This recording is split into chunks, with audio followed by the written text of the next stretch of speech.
Mauritius, a small tropical island in the Indian Ocean just off the coast of Madagascar.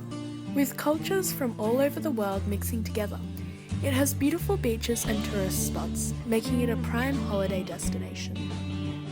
In this program, we'll focus on one of these tourist spots, the Seven-Coloured Earth located in the Chamarel Plains of the Black River district. The Seven-Coloured Earth is a landform in the heart of a forest devoid of vegetation. It has strikingly beautiful natural shades of red, brown, grey and purple. But how was this colourful area formed? To find out, I am visiting the renowned geologist, Dr. Shannon McConaughey. How did the Seven-Coloured Earth form? It's a common misconception that these sands were formed by lava cooling at different temperatures. The site itself spreads this misinformation. Instead, this place was formed by weathering and eroding the topsoil. In the case of this site, this process was started by human. The site was deforested for farming, and when a storm came along, there was nothing to stop the topsoil eroding. After that, it was useless for farming, and so nature took over. Basically what happened. So how did it get all the colours? Are they natural? Yeah, the colours themselves are completely natural. When the basalt weathered, it formed iron oxides and hydroxides, which now gives the clay its colour. The crops that Dr. McConaughey spoke of were most likely sugarcane. The sugarcane industry is the largest industry in Mauritius and its main trade product. The first owner of the Chamarel Plains was Jean-Louis Lousteau, who passed the land down to his son in 1875. He then passed it down to his daughter, Marie-Amélie, who built the first sugar factory. It was most likely her that burnt the land in order to clear it for sugar. To her, the area was a great source of income. So what about now? It is still simply valued as an area to put crops, or does the Seven-Coloured Earth have other meaning? Tourists are attracted to the Seven-Coloured Earth all throughout the year, so to find out why, I'm here with a tourist who was viewing the site. So what attracted you to come see the Seven-Coloured Earth?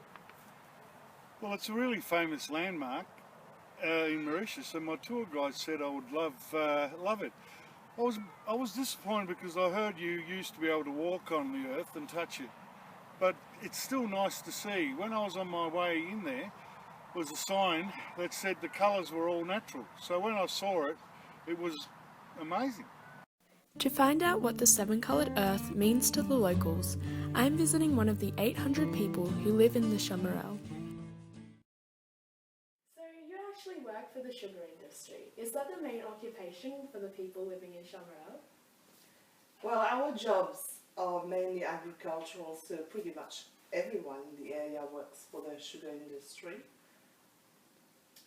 Do you feel that the Seven-Coloured Earth is special to you and the other locals? Certainly more when I was younger, when less people came to see it, because it didn't have many buildings or anything like that near it, and it was simply a unique and beautiful place for me. I definitely value it emotionally though, because I'm proud to have something unique to our country in the area that I live in. Most foreigners know Mauritius by its beaches, but an actual place or, a landmark is the Terre des Sept Couleurs, which is the Seven-Coloured Earth. How do you feel about the sugar industry owning the site?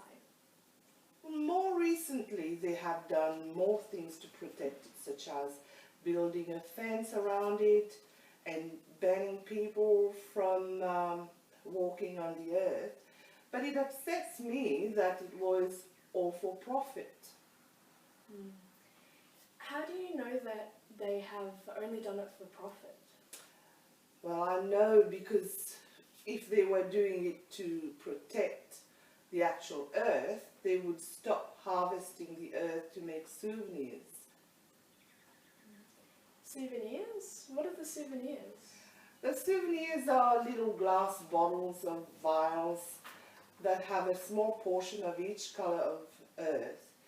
If they truly put a fence around it to protect the earth, then they would stop manufacturing the souvenirs. They are slowly destroying the natural form of the earth. If the site is diminished, it will no longer hold any value for me, and it will only be for the tourist turning it into a place purely for economic gain.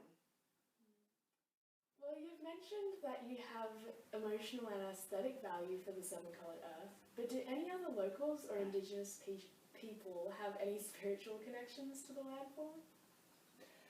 Mauritius doesn't have any Indigenous people, so there are no Indigenous connections to the land. Some religions have adopted other sites into their religion, but as far as I'm concerned, no religious groups have included Linton. The Seven Coloured Earth holds a lot of economic value, and the sugar industry has taken advantage of this by turning the Chamarel area into a national park. I am speaking with Chantal Kibis, an economic manager at a tourist company, to find out about the Seven Coloured Earth's So, economic Chantal, value. what do you think of the things the sugar industry has done with the Seven Coloured Earth, and is there a way to increase its value?